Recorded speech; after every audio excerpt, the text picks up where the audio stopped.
Baik, makasih pimpinan, kawan anggota, mitra, KPU Bawaslu, ketua maupun komisioner dan DKPP dan seluruh jajaran. Melanjutkan apa yang disampaikan Pak Gaus tadi, di konsinyering kemarin saya pertegas kembali ini, dan hari ini masih muncul kata bersedia. Bahasa bersedia ini saya pun barangkali dipertegas saja, Mas Hasim, bahwa wajib.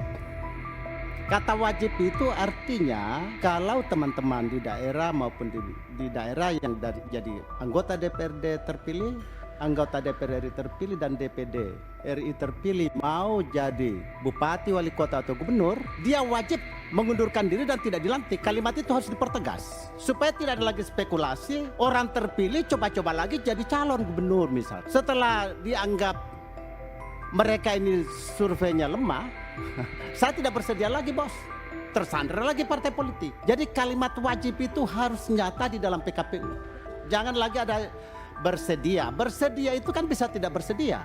Pada saat tidak bersedia bisa mengatakan PKPU mau diuji lagi di Mahkamah Konstitusi, mau diuji lagi di lembaga peradilan, sehingga tersandra lagi partai politik. Jadi bahasa wajib ini harus ditekankan di dalam PKPU. Yang kedua, berkaitan dengan kualitas pilkada nanti. Walaupun ini PKPU kita bicara tentang pertaran dulu dan seterusnya, tapi ini rentetan yang harus mulai dipikirkan sekarang oleh KPU, Bawaslu maupun DKPP. Bahasa kualitas pemilu ini kan pertama begini.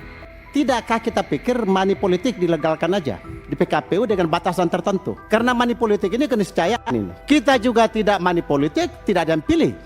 Tidak ada yang pilih di masyarakat, atmosfernya beda. Jadi kalau PKPU ini istilah money politik dengan kos politik ini coba dipertegas dan bahasanya dilegalkan saja, batas berapa. Sehingga Bawaslu juga tahu bahwa kalau money politik batas ini ya harus disemprit. Sebab kalau barang ini tidak dilegalkan kita kuncing-kuncingan terus. Yang akan pemenang nanti ke depan adalah para saudagar. Jadi pertarungan para saudagar. Bukan lagi pertarungan para negarawan, para politisi dan negarawan, tapi pertarungan para saudagar. Karena tidak punya uang pasti tidak menang. Rakyat tidak akan memilih karena ini atmosfer, kondisi ekosistem masyarakat. Jadi sebaiknya kita legalkan saja dengan batasan tertentu. Kita legalkan misalkan maksimum 20.000 atau 50.000 atau 1 juta atau 5 juta. Karena ini permainan main di situ kalau bisa tindak sebenarnya di lapangan. Oleh karena itu maka dilegalkan saja barang ini lewat PKPU pada batasan tertentu. Yang kedua, berkaitan dengan ini maka Mas Hasim, Pak Bagja dan Pak Ketua DKPP nampaknya bahwa sosialisasi edukasi pemilih ini teramat penting sekarang ini. Mulai dari sekarang, saya lihat apakah ini sosialisasi teman DPR RI di daerah kaitannya dengan pilkada ini segera dilaksanakan kembali. Karena kalau itu tidak beri edukasi masyarakat, saya kira ini kualitas pemilu kita ke depan mungkin terganggu. Saya kira itu, pimpinan. Terima kasih. Assalamualaikum warahmatullahi wabarakatuh. Assalamualaikum. Tadi apa Pak yang 20.000, 50.000, 1 juta apa ya? Maksudnya apa? Serangan itu, serangan fajar atau serangan tidak wajar.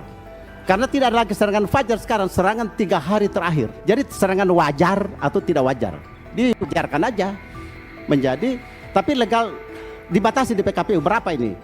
Biaya serangan wajar 3 hari ini dilegalisasi aja di PKPU-nya itu. Mungkin namanya bukan money politik tetapi kos politik. Silakan diatur-atur lah supaya hukum ini kan kata-kata. Begitu kira-kira pimpinan. Makasih. Ya sebenarnya semangat kita ini mau merubah undang-undang pemilu, pokoknya mau Rp1 pun harus kena tangkap Pak. Ya. Jadi apalagi cuma PKPU. Ya.